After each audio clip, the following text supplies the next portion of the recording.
O Flamengo vence, mas o Palmeiras segue na liderança do Brasileirão. Quem está na briga também é o Cruzeiro. Carlo Ancelotti finalmente é apresentado como técnico da seleção brasileira. E esta semana, jogos decisivos para os times brasileiros na Copa Libertadores e na Copa Sul-Americana. Participam deste podcast do No Mundo da Bola. Aqui ao meu lado a Brenda Balbi, à frente o Luiz Ferreira, o José Roberto Cerqueira, todos integrantes da equipe de esportes aqui da EBC. Eu sou o Sérgio do Bocage, está começando o No Mundo da Bola.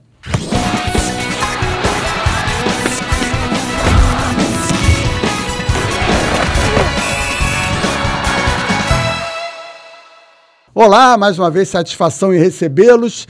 O Ancelotti sendo apresentado na seleção, mas ontem você esteve lá na CBF e houve a eleição, né? Na verdade a confirmação de que o Samir Chaoud de Roraima é o novo presidente. Como é que foi o evento ontem lá? Ele está com apoio? O que se espera desse novo presidente da CBF? Fala, Bocage, Brenda, Luiz, nosso pessoal aí que acompanha a gente no YouTube. A gente sente um clima mais leve, né? Na entidade, é um clima de que agora as pessoas vão ser ouvidas, é o que o presidente, né, a Brenda estava falando. Eu acho que ele tem que usar tem um ano para a Copa do Mundo, então é deixar quem está lá dentro fazer a sua parte, o Rodrigo Caetano, o Branco na base, que a gente tem 2 mundiais aí da base também, e colocar as pessoas certas para esse ano a gente não sofrer na Copa do Mundo, e dar o suporte ao Ancelotti, entendeu? Acho que o Ancelotti agora tem tudo, uma entidade que não pode ter mais brigas internas, porque isso sangra na grama, como a gente fala, né? Então, deseja sorte ao Samir, a toda a diretoria agora que vai assumir junto com ele, e para que a seleção brasileira faça uma Copa do Mundo digna, porque já são... Senão daqui a pouco a gente vai para 26 anos sem o título, né? 2002 vai para 28. Se a gente não ganhar, né? Se a gente não ganhar em 26... vai para 28 anos. 28 anos.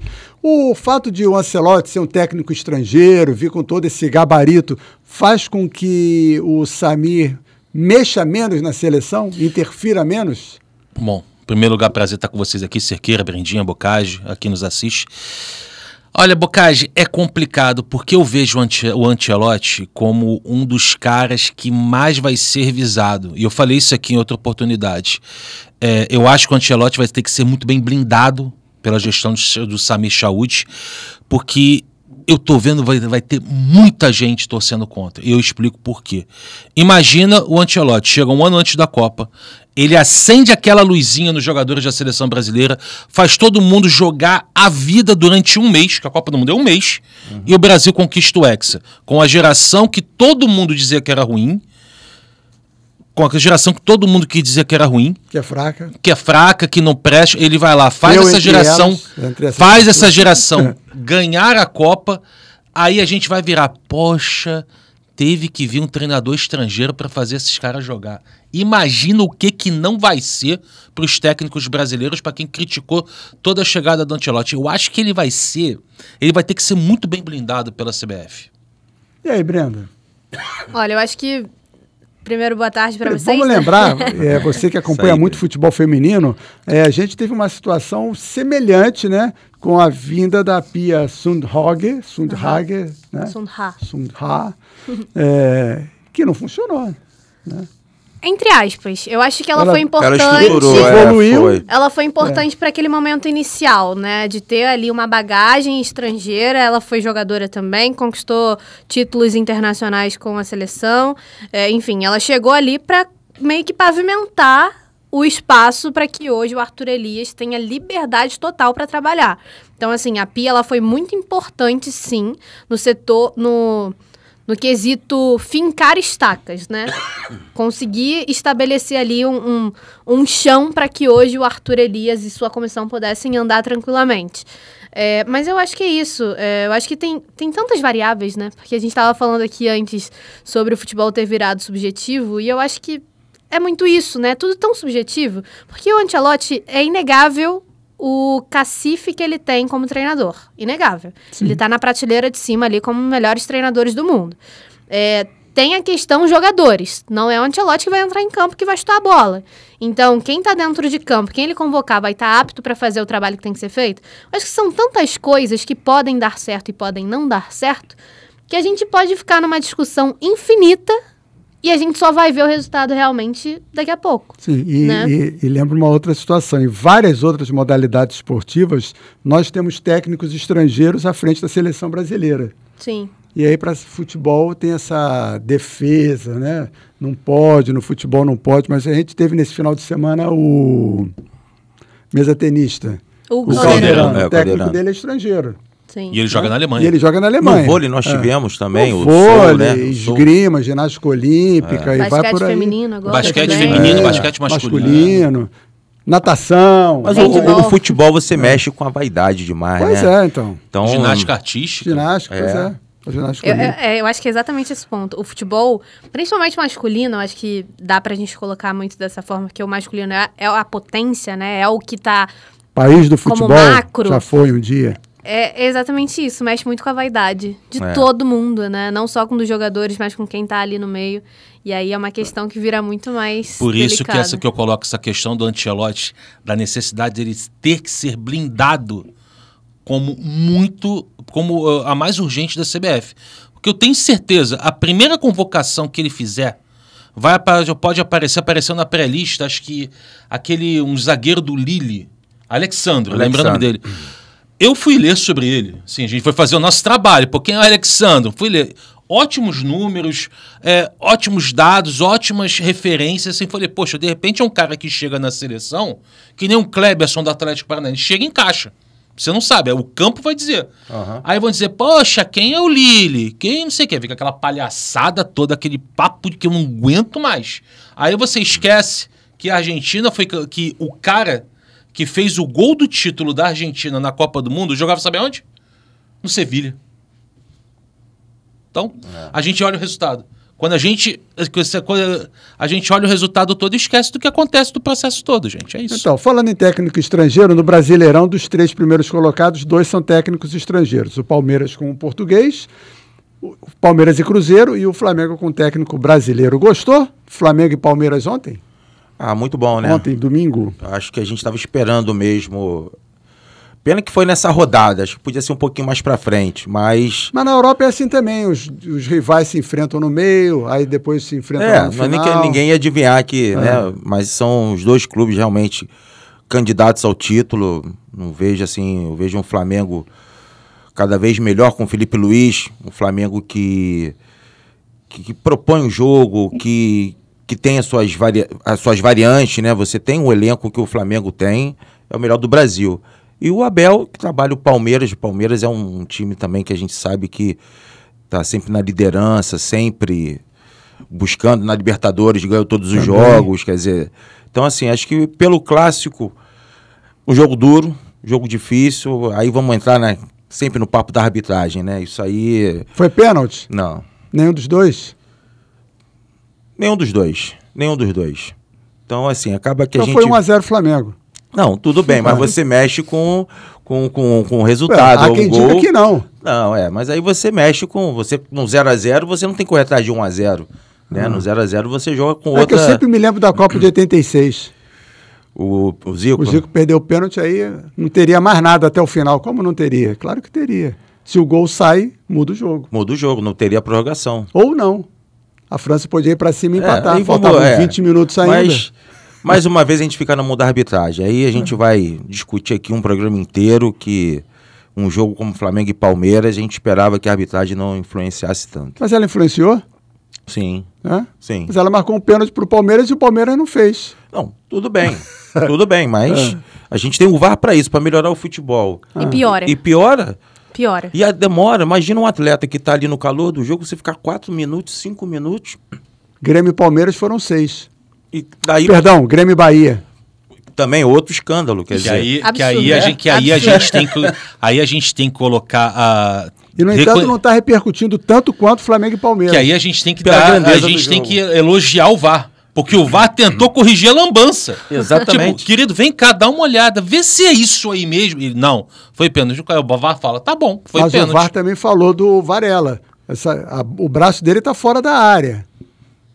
E tava. Mas então não foi pênalti. Não, mas aí não é pênalti, o braço estava fora da área. Sim, mas aí, o que eu te falo, a demora da arbitragem para resolver as coisas... Subjetividade. Exatamente. E aí o que eu acho que tá muito em questão hoje em dia, a arbitragem, ela se exime da culpa.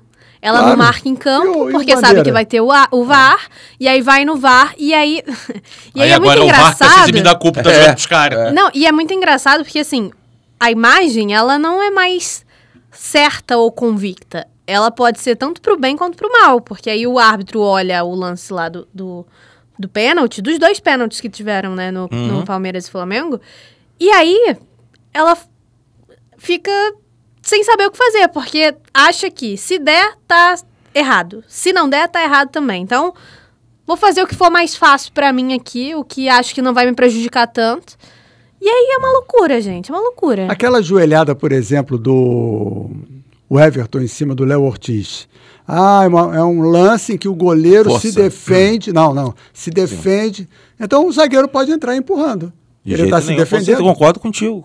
Se o zagueiro não pode abrir o braço porque está empurrando, por que o goleiro pode entrar com o joelho nas costas? Mas já teve lance, tivemos jogos aí que a arbitragem deu pênalti nesses lances. Pois é, então. Porque você vem pegar a bola aqui, para se proteger, você vem com o pé para cima do adversário. Eu acho que o problema é critério. Acho que a comissão de arbitragem precisa definir critérios. Isso é falta, isso não é falta. Mostrar o lance. Gente, isso aqui não é pênalti, isso aqui é pênalti. Isso aqui é um toque voluntário na mão, isso aqui é um toque involuntário. Mas eu acho até que isso teve até preparação antes, né? Tem que ter um critério, porque não é possível. Tem a Copa VAR, né? A Copa VAR eles vai ter agora em mês de junho. Nós fomos convidados lá pelo Madureira para jogar.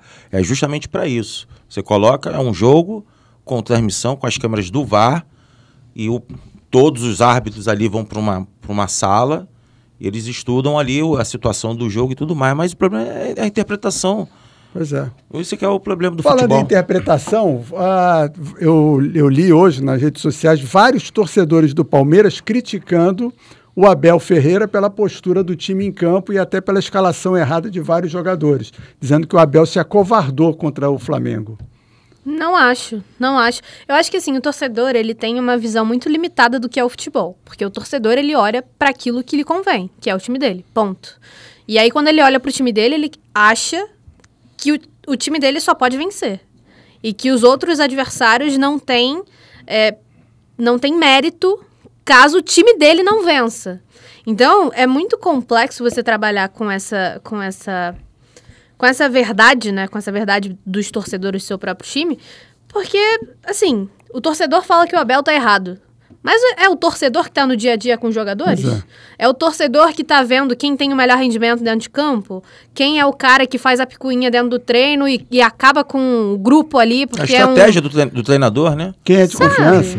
Hoje a gente não acompanha mais treinamento. Quem é que tá rendendo bem no treinamento? Fazendo aquilo que o treinador quer. Exato, exatamente. A gente não tá mais lá. Então é muito fácil a gente olhar e falar, fez errado. Cara... Não, e quando abre pra gente, o Flamengo tá abrindo os treinos, mas é na véspera do jogo, quando tem um rachão, quando tem uma bola parada, quer dizer, então você também não ali não só tem no noção. Aquecimento. O Cruzeiro tá na briga do título? Tá, com certeza tá. Já não tem mais chance de classificação na Copa Sul-Americana, vai ter só a Copa do Brasil e Brasileirão. Vai descansar o técnico Leonardo Jardim, que eu sempre disse que ele era bom treinador. Ele conseguiu bancar os medalhões, colocar os medalhões no banco. Se livrou de umas malas que tinham no Cruzeiro. O time agora está fechado em torno dele. O time do Cruzeiro compete demais. Mostrou isso contra o Flamengo, mostrou isso no domingo contra o Fortaleza. O time do Cruzeiro vai dar muito trabalho. Eu gosto muito do Leonardo Jardim porque ele consegue recuperar jogadores, que é o caso do Caio Jorge, que é um jogador que surgiu muito bem no Santos e agora está mostrando seu valor com a camisa do Cruzeiro. E a postura do Vojvoda, o que você achou? Você viu isso? Ele foi para a coletiva e disse, hoje eu não vou falar, não me sinto em condições de falar, vim aqui em respeito à torcida. Não, mas tem uma outra coisa ali. Vim aqui em respeito a vocês e à torcida, mas eu não quero falar hoje. Que dizem existe que o contrato, jogo foi esquisito, existe contrato que o treinador tem que falar, né? Mas ele tá no direito dele, cara. Imagina, você sai de um jogo, eu acho... O pessoal saiu desconfiado do segundo gol do Cruzeiro, que o time não reagiu. O que eu conversei com alguns colegas é que há um racha feio dentro, não do elenco do Fortaleza, mas do clube Fortaleza, e o Vojvoda estaria identificando coisas esquisitas e falou, para não falar uma besteira e perder o meu réu primário, é melhor não falar. O gerente de futebol saiu, né? Que era o Bruno, agora eu não me lembro o nome dele, foi da CBF. Ele saiu agora recentemente. E o Marcelo é dito como um grande CEO. Né? Mas se há um problema interno, acho que todo clube tem. Né? Quando estava ganhando, quando o Fortaleza estava... esquisito, né? Mas muito estranho. Vamos ficar na dúvida. Só ele mesmo para dizer, então pede para sair. Ó, já deu, estou 4 anos aqui no Fortaleza, obrigado. Bom, vamos lá. Meio de semana tem Copa Libertadores. Botafogo e Universidade de Chile. O Botafogo precisando vencer, porque o Estudiantes, que tem a mesma pontuação, joga em casa contra o Carabobo. Passa o Botafogo? Olha, eu acho que a Universidade de Chile é o líder do Grupo A com 10 pontos. A vida do Botafogo não estava tão fácil na Liberta, né? Estava sofrendo ali alguns perrengues, passando por alguns perrengues. Mas acho que agora entrou num momento em que o Botafogo está muito mais encaixado do que estava um mês atrás. Conseguiu alguns resultados importantes até em outras competições que podem dar moral, sim, para esse jogo de Libertadores. Então, acho que esse time um pouco mais engatado do Botafogo consiga... classificar assim, não vai ser fácil, mas eu acho que classifica. Passa, mas é bom lembrar, eu fiz os comentários... Mas não tem um elenco para... Esse é o ponto. Entendeu? Eu fiz os comentários de Capital e Botafogo pela Rádio Nacional, com o Rodrigo Campos e o Bruno Mendes. A mensagem que foi passada com aquele jogo é que o Botafogo tem um time, não tem um elenco. Se o Renato Paiva precisar de algum jogador para substituir o Arturo Savarino, nossa senhora. Ainda tem um Mundial daqui a 20 e poucos dias. Flamengo e Deportivo Táchira, Grupo C, o Flamengo tem 8, LDU tem 8 e o Central Córdoba tem 11.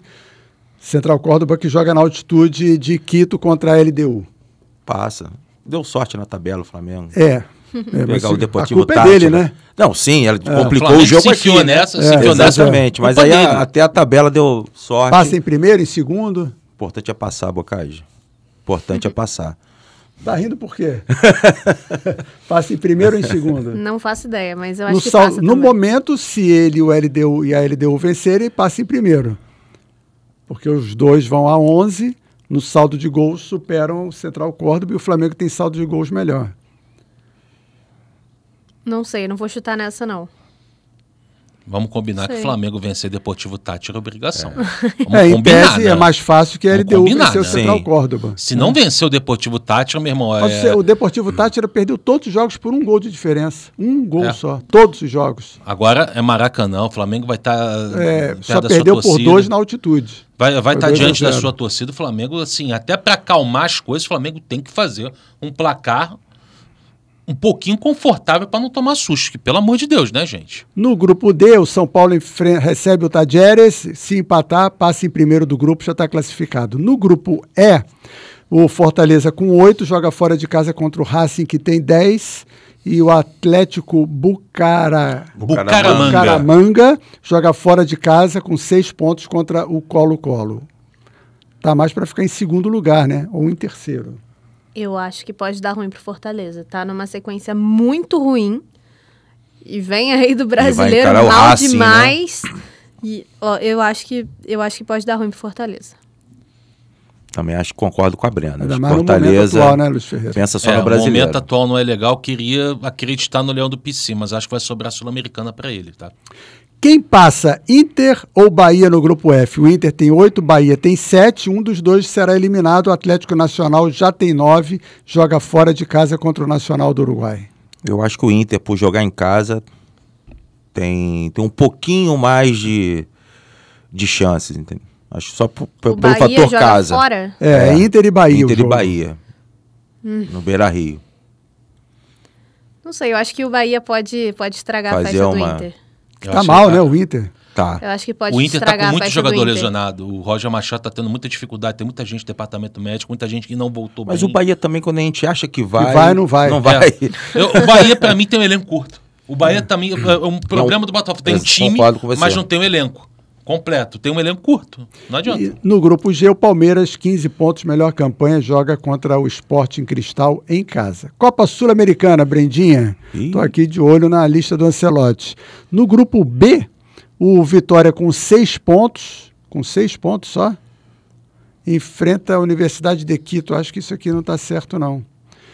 Mas de qualquer forma, o Vitória joga fora de casa contra a Universidade de Quito, Defensa e Justiça e Cerro. Tem 8, eu acho. E Cerro Largo com 4 cada um. Vitória passa? Vitória está em segundo lugar no grupo. Passa só o primeiro, né? O segundo vai para os playoffs. Eu acho que o tá Vitória não passa. Acho que não passa. Cairia no playoff. Acho que sim. Em tese. Na melhor das hipóteses. Na melhor das hipóteses.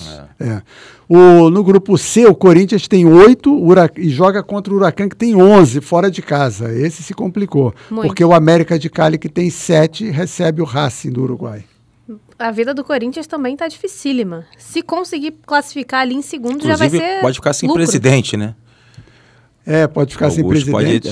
Pode ter o impeachment dele hoje, né? Aposta no Corinthians ou não, Luiz Ferreira?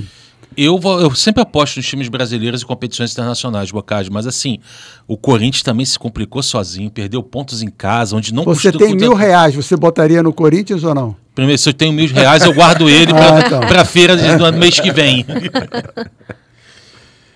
Bom, grupo D de dado, tem o Grêmio com 9 pontos em segundo lugar, joga em casa contra o... Aliança? Não, escrevi tão mal, tão apertadinho aqui, daqui a pouco eu vejo direitinho. Godoy Cruz joga contra o Atlético Grau e o Grêmio joga contra o Esportivo Luquenho. Esportivo Luquenho, Paraguai. Isso. O Grêmio também mal no Brasileiro. O Godoy Cruz com 11 joga em casa, tem essa vantagem. Eu acho que o Grêmio, vamos ver se a tradição desses desafios de... Eu acho que a vida dos brasileiros está muito difícil na Sul esse ano. Tirando o Fluminense, que a gente vai falar daqui a pouco. E o time do Grêmio, cara, eu não consigo... É sofrido, é sofrido. O Mano até deu uma arrumadinha na defesa, mas, cara, pelo amor de Deus... Ganhou do Bahia num pênalti esquisito, né? Mas pelo menos tomou gol também, né? E o Grêmio tem que ser que nem o Vasco, a gente vai falar. É pensar no brasileiro e não cair. O Cruzeiro já está eliminado. Fluminense, como diz aquele locutor, 10 pontos e o Once Caldas com 12 no grupo F. O Fluminense joga em casa, né? Joga em casa com o Once Caldas, da Fluminense, em primeiro. Você acha que passa? Eu acho que passa. Acho que passa em Dentro de casa o Fluminense está muito bem. Ganha. Acho que o Fluminense teve uma fase ali meio irregular, acho que agora está voltando para os trilhos. Você não acha que o Renato errou em levar 2 times reservas nos 2 jogos fora de casa? O elenco dele é curto também. E Sim, mas não era melhor garantir a classificação? E você tem ali Samuel Xavier, jogadores com 34, 35 anos. Bota os reservas, você tem que conhecer o grupo. Não, e bota a molecada pra jogar, exatamente, né? Como ele tá fazendo com o Riquelme, com o Isaac, fez com o Justin, lateral esquerdo, entendeu? Acho que ele fez certo, sim. É sul-americano, a gente sabe, é a 2ª divisão da Libertadores. No grupo H, o Atlético Mineiro tem 8... Mas é mesmo, né? Eu detesto infelizmente. Isso, o Atlético Mineiro tem 8 pontos, joga fora de casa contra o Cienciano, que tem 9, mas é possível passar, né? É difícil, mas quem sabe... Futebol, né? Futebol, assim, eu gosto muito do Galo e eu acho que é um time que a gente pode achar que não dá e ele vai lá e mostra que dá. Então, eu acho que... Quem sabe? Eu acho que é possível. Teve uma derrota possível. Fora de casa que, pelo amor de Deus... Turiquique, último colocado do campeonato chileno, que pelo amor de Deus, gente. Mas é aquilo, né? Perde pra um que a gente não imagina e ganha de um que a gente não imagina também. Estamos falando do Flamengo ou não? Que perde do Central Córdoba e ganha do Palmeiras? É esse? É futebol, né? Cara, o futebol tá muito cíclico, né? Exatamente. E aí no grupo G, sigo com você, Brenda. Vasco 5, Melgar 7 e o Lanús já classificado com 11 pontos, já está festejando. Ninguém pega mais. O Vasco tentando pelo menos o 2º lugar em casa. Dificílimo. Eu acho que o elenco do Vasco também é muito limitado. Mas quem sabe, né? Quem sabe aí, vindo dessa derrota mordida aí contra o Fluminense, consiga forças para pelo menos conquistar ali a vaguinha nos playoffs. A derrota pode afetar o desempenho do Vasco? A derrota para o Fluminense? Eu acho que não, que eu acho que é uma outra competição. O Vasco vai ter o retorno do Felipe Coutinho, que não jogou contra o Fluminense. Mesmo estando longe da sua forma física, soma muito, mas assim... o Diniz já está começando a entender que não tem muitos ovos para fazer esse omelete, não. Já está começando a sacar isso. Passa o Vasco? Eu acho, como eu já falei aqui, acho que o Vasco não tem nem que se preocupar com a Sul-Americana. O Vasco tem que se preocupar para não cair no Brasileiro, entendeu? Começar a fazer pontos, jogar em São Januário, o Vasco ganhar seus jogos, empatar fora, esquece a Sul-Americana, porque se passar em segundo, vai pegar um time da Libertadores. Aí são mais 2 jogos com um time mais forte, em tese. Quer dizer, então acho que o Vasco, pro bem do Vasco, deixa a Sul-Americana, vamos pensar só no Brasileiro. É por aí? Acho que faz sentido, faz muito sentido, porque aí se passa ali para os playoffs. Serão 2 jogos, força máxima, aí vai desgastar ainda mais o elenco. E aproveitar o Mundial para você trabalhar esse elenco. Aí você vai ter um mês pro Diniz, né, trabalhar, os reforços se virão, a gente não sabe, mas ele trabalhar esse elenco aí que na mão do Diniz. Mas o Vasco tá com... E fisicamente o Vasco tá muito mal. O Vasco, no segundo tempo, o Vasco... No sábado deu 15 minutos do segundo tempo. Exatamente. O Vasco morreu. O Vasco fazia mais nada. Era bola pro pobre do Raião lá na frente e eu tava dando pena do garoto. Então, o Cruzeiro, nesse caso, se beneficia, né? Como já disse o Luiz Ferreira, porque está fora da Sul-Americana e fica nessa disputa única aí contra Palmeiras e Flamengo, sendo que tem uma transmissão aí.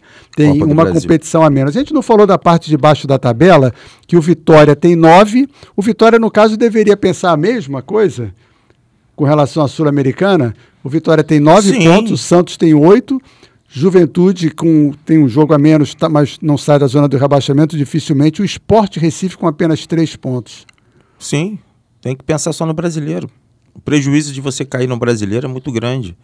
Você perde renda, você perde muita coisa. E você subir da segunda para a primeira, vi de Curitiba, vi de Goiás aí que estão brigando para voltar ao cenário principal. Não, e a Série B vai ficando cada vez mais forte, né? Mais cada forte, vez mais difícil. Entendeu? Então, esquece. Olha, eu me arrisco a dizer que o Sport fez uma grande bobagem ao demitir o Pepa, hein? Acho que precipitou. Eu acho que precipitou. Cara, o elenco do Sport também não é grande coisa, né? Estão com o mesmo time da Série B. Exato, o time com o Pepa era organizado. Agora com o Antônio Oliveira, que está chegando agora, ele vai ter que reorganizar tudo, a filosofia dele, colocar tudo ali. Mas é um tempo que o Sport não tem. É o problema do futebol brasileiro, né? O torcedor, ele não tem paciência. E o futebol, ele não se faz do dia para a noite. Se você quer resultado, você tem que deixar o cara trabalhar. O trabalho que o Ramon Dias fez no Corinthians, trabalho do caramba. Aí ganhou um paulista em cima do Palmeiras, aí tropeçou na Libertadores, não sei o quê, foi demitido. Mas se você olhar, o Ramon Dias ficou 9 jogos invictos no Brasileiro do ano passado. Sim. E eu inclusive, botava muita fé no time do Corinthians pela campanha que fez no final do ano passado, exatamente, né? Exatamente. É que também é aquela coisa, né? O estadual ainda não tem o mesmo nível de campeonato nacional. Eu gosto do estadual, eu gosto dos campeonatos estaduais. Mas não tem o mesmo nível. Está um nível abaixo. Você pega aquilo como parâmetro, aí você joga. Você vai achando que vai ter a mesma facilidade. O Campeonato Paulista você tem o Novo Horizontino, você tem o Mirassol que está bem, que trabalha, tem que falar do Mirassol, que trabalho bacana do Mirassol. Mas mesmo assim está um nível abaixo. Palmeiras, São Paulo, Santos. É um campeonato muito forte. O Santos ano Paulistão, né? Paulistão. O Santos ano passado foi vice do Paulista. E teve momentos na Série B que sentiu. Basta lembrar que no Campeonato Paulista... Só ganhava de 1-0. Não, o Campeonato Paulista tem times que disputam a Série B do Brasileirão. Sim. O Campeonato Carioca só tem um. O Volta Redonda tá um sufoco danado. Empatou, acho que com o Remo agora, sábado. Olha, eu estou aqui tentando receber a convocação da CBF. Eu sei que o Filipão já fez homenagem ao Ancelotti. O Ancelotti já ganhou casaco da seleção, já ganhou camisa 26 da seleção brasileira. E a lista, que é o que todo mundo espera, já se passaram... A gente grava sempre, para você que nos acompanha, a gente grava o podcast sempre às segundas-feiras.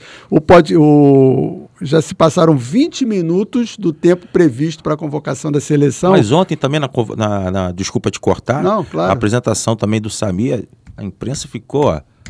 ainda horas e horas, aí vinha o pessoal da assessoria, olha, ele tá acabando, ele vai vir falar com vocês, não sei o quê, e o tempo passando. Vocês comentaram uma situação agora há pouco sobre a impaciência do torcedor e sobre também o fato com os técnicos, né? E também sobre o fato de que o torcedor acha que o time tem que vencer todas elas. Eu brinquei agora há pouco falando do Flamengo, a gente quase não falou do Flamengo e do Felipe Luiz ontem. Ele mexeu muito bem no time, né? Eu acho que a parte principal do do Filipe Luís é que ele jogou com grande parte do elenco do Flamengo que ele comanda hoje. Então ele é um cara que, além de ser uma liderança, de ter sido uma liderança dentro de campo, ele tem muita moral com os jogadores justamente por ter sido esse cara que estava ali com eles no dia a dia. E hoje, mesmo numa nova função, ainda é um cara que eles olham e conseguem enxergar... parceiro. Exatamente, um cara que tá ali com eles e pra eles, né? Não é um cara que tá ali, que veio de fora. Não tô falando que, né, seja o caso dos jogadores enxergarem assim os treinadores. Mas existe um abismo gigantesco de você ter uma relação com um cara que jogou bola, que jogou com você. O Rodrigo Caio agora pessoa, com ele também. Que uma pessoa mais velha que, claro, pode ter muito mais experiência, muito mais vivência no futebol, mas é diferente, o trato é diferente, a conversa é diferente. Ele ontem descobriu o Varela de volante. E jogou muito bem, rapaz. E o Ayrton Lucas de atacante. É o golaço que ele fez, o segundo, com a jogada do Alacian, com o Alacian tabelado, o novo grande valor da base do Flamengo. É um golaço o segundo gol, pô. Jogada linda. E muita gente criticando o Estevão pelo jogo de ontem. Que ele sumiu no jogo, marcado pelo Alexandre primeiro e também pelo Léo Ortiz. Eu prefiro dar méritos ao Alexandre, que fez uma baita partida. Acho que foi o melhor jogo dele no Flamengo. Uma baita partida. Nesse momento em que ele está se despedindo do futebol, pode pesar, do futebol brasileiro, pode pesar para um garoto? Claro. A pressão, a emoção, isso tudo pode interferir? Com certeza. Não é fácil para esses meninos, né? São meninos. Se você olhar o documentário do Vinícius Júnior, ele conta muito isso. Você imagina, você sai de um lugar que você está acostumado, você vai para a Europa, você vai ser aclamado quando você chegar no seu novo clube. Quer dizer, é muita coisa para a cabeça de um menino, para a família, né? Para todo mundo que está do lado. Se não tiver a estrutura, ele vai oscilar, ele está na idade de oscilar, ele tem que oscilar mesmo, para amadurecer e ser o jogador que a gente sabe que ele vai vencer, né?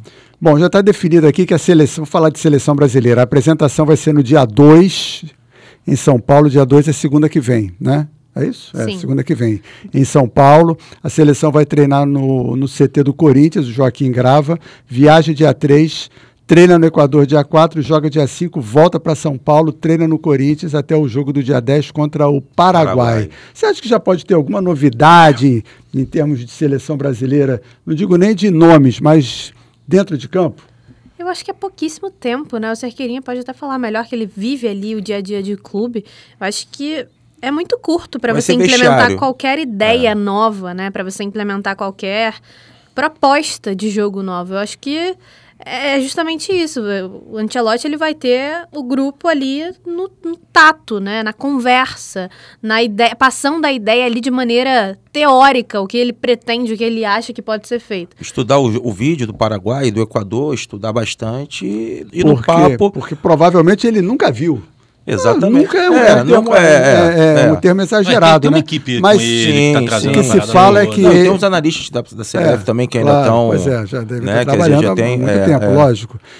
Porque se fala, inclusive, que o Ancelotti deve ir ao Maracanã quarta-feira para começar a ver, quarta-feira, Flamengo e Deportivo Táchira, começar a ver o futebol brasileiro de perto. Então, se ele vai começar na quarta, imagina Equador e Paraguai, e o futebol brasileiro, que ele não deve ter visto quase nada, né? Seria a hora de mudar alguma coisa no time titular? Eu acho que o Ancelotti, se ele for fazer um time titular, puxando aqui pela cabeça, eu acho que ele vai ser um dos jogadores que ele já conhece. Vini Júnior, Rafinha... Casemiro. Vamos lá. Casemiro Goleiros. Saiu. Ih, que beleza. Alisson, Bento e Hugo Souza do Corinthians. Ederson fora me surpreendeu, Ederson. Defensores, Alexandro, do Flamengo. Alexandro, nome junto. Do Lírio. Lucas Beraldo, Carlos Augusto, confesso quem é da Carlos Inter de Milão. Augusto? Da Inter de Milão. Danilo e Léo Ortiz do Flamengo, a dupla do Flamengo. Marquinhos, Wanderson e Wesley. Vamos lá. Foram os nomes que saíram até agora. Então, goleiros, repetindo, Alisson, Bento e Hugo Souza. Primeira surpresa, Hugo Souza, né? Bom, interessante. Vai ter disputa de pênalti? Mas interessante, pegar, né? Um goleiro jovem e que está numa evolução interessante. Considerando que o Alisson e o Bento devem ser o primeiro e o segundo. Sim. Né? Ele deixou de fora dos outros contatos. Se bem que o Ederson não vinha sendo titular no City também, tem problema de lesão também. Muito bem. Dos defensores, 4 do Flamengo. o Alexandro, a zaga, né? O Wesley, Ortiz, Danilo e Alexandro. Se ele quiser montar... Aí ele pode, como já a gente sabe na história do futebol... Ele conhece o Danilo do futebol italiano. O Danilo ficou muito tempo na Juventus. Danilo jogou no Real Madrid. Alexandre ficou na Juventus. Faz sentido. Não, e é uma linha de zaga que já está entrosada. Exato, né? Já facilita a vida dele. Já facilita. E os outros nomes, o Alexandro junto, Lucas Beraldo, Carlos Augusto, Marquinhos e Wanderson. Alguma surpresa aí para vocês? Talvez o Carlos Augusto. Ele vinha bem, tá na Inter de Milão, tá fazendo uma boa temporada, mas era um nome que chegou a ser chamado pelo Diniz, depois saiu. Não é um lateral que avança muito, é mais um lateral base. É interessante para isso aí. Podia ter sido o Caio Henrique também, que estava na pré-lista, né? Quem foram os laterais na última convocação, os titulares? Arana, também não está aqui? Não está. Arana, Wesley, Wanderson... então o Wanderson. Wanderson e o Wesley. E o Danilo. Não, mas o Danilo foi cortado. Danilo chegou a ser cortado. Será que esse Danilo é o lateral? Não tem aqui o nome do clube. Eu também posso estar achando que é o do Flamengo, mas pode ser o lateral. E Léo Ortiz e Alexandro. Foram os nomes que foram divulgados até agora. Vamos ver se saiu mais alguém. Então, nenhuma surpresa, né? Não, nenhuma surpresa. Tem a lista completa aqui. Agora saiu. Meio-campistas. Andrés Pereira, Andrei Santos, Bruno Guimarães, Casimiro voltando, Ederson e Gerson. O Gerson é dúvida. O Gerson está com problema no joelho e não joga na quarta-feira, vai ser reexaminado. No ataque, Antony, Estevão, Gabriel Martinelli, Matheus Cunha, Rafinha, Richarlison e Vini Júnior. Ou seja, o Richarlison... ótima volta, eu gosto muito do futebol do Richarlison. O Richarlison jogou muito com o Ancelotti quando o Ancelotti comandou o Everton da Inglaterra e o Richarlison estava lá. Foi, acho que o melhor período da carreira do Richarlison foi com o Ancelotti. Um jogador que você pode apostar, né? Mas você vê que é uma seleção. E Neymar não foi. Que seria um absurdo. Não tinha como também, né? Só levantei a bola. Agora, o Casimiro é o Ancelotti no campo. Que o Casimiro tem uma força muito grande nos bastidores. O Ancelotti adora o Casimiro. O Casimiro é o cara da CBF dentro do campo. É o cara que o grupo, todo jogador, entendeu, reconhece. Então, ele está trazendo o Casimiro para ser o Ancelotti no campo. E eu gostei do Andrei Santos. Jogou muito pelo Vasco. Foi pro Chelsea, não se achou. Não foi bem na seleção sub-20, no Sul-Americano. Sul-Americano. Mas é um baita jogador. Ele foi considerado o melhor jogador do Sul-Americano. Retrasado. Retrasado. Porque aí ele e o outro menino que jogava no Vasco também, que foi embora. O Marlon Gomes. Marlon Gomes foi muito bem. E ele tá jogando demais na França, assim, já era um nome que já vinha sendo ventilado, tanto que até o Chelsea volta para disputar o Mundial, meu garoto. Eu acho que e na sua primeira fala, Carlo Ancelotti já reclama. Este é o calendário de hoje, não há tempo para treinar e para se preparar. Se ele vai falar, se não ganhar a Copa do Mundo, ele vai dizer isso. Então vamos só confirmar para finalizar aqui o nosso podcast. Primeira convocação do Carlo Ancelotti: goleiros Alisson, Bento e Hugo Souza, defensores Alexandro, Lucas, são 2, tá? Lucas Beraldo, Carlos Augusto, Danilo, Léo Ortiz, Marquinhos, Wanderson e Wesley. Meio-campistas, Andrés Pereira, Andrei Santos, Bruno Guimarães, Casemiro, Ederson e Gerson. E no ataque, Antony, Estevão, Gabriel Martinelli, Matheus Cunha, Rafinha, Richarlison e Vini Júnior. E Alan Patrick nada, né? Um jogador que poderia... É natural, não vai chamar muito jogador do futebol brasileiro agora. Muito bem. Mas... Brenda Balbi, obrigado, hein? Tamo junto. Valeu, Luiz Ferreira. Valeu, Zé Roberto. Obrigado a você que nos acompanha. Hoje a gente se estendeu um pouquinho mais, mas se fazia necessário por essa convocação. Deixe o seu like, compartilha, manda sua mensagem, que a gente gosta muito de falar com vocês. Forte abraço.